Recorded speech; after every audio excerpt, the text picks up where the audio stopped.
ಬ್ರಹ್ಮಸ್ವಾಮಿ ಅವರು ಕಾಲಜ್ಞಾನ ಬರೆದಂಥ ಸ್ಥಳ ಅಂತ ಸ್ಥಳ ಇದು.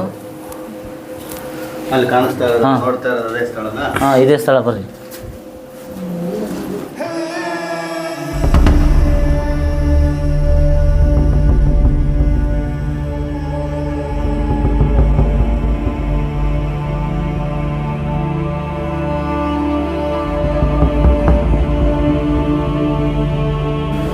ಬ್ರಹ್ಮೇಂದ್ರ ಸ್ವಾಮಿ ಅವರು ಕಾಲಜ್ಞಾನ ಅಲ್ಲಿ ಬರೆಯೋದನ್ನ ಅಚ್ಚಮ್ಮ ದೇವಿ ಬಂದು ಇದೇ ಜಾಗದಲ್ಲಿ ಇದ್ದು ನೋಡ್ತಾಳೆ.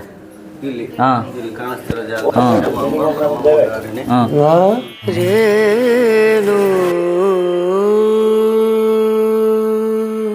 ಕಾಲಜ್ಞಾನ ಬರೆದಂಥ ವೀರಬ್ರಹ್ಮೇಂದ್ರ ಸ್ವಾಮಿ ಬರೆದಂಥ ಸ್ಥಳದಿಂದ 14 ಪುಣ್ಯಕ್ಷೇತ್ರಗಳಿಗೆ ಇಲ್ಲಿಂದ ಗುಹೆ ಮಾರ್ಗವಾಗಿ ಇತ್ತು ಆಗಿನ ಕಾಲದಲ್ಲಿ.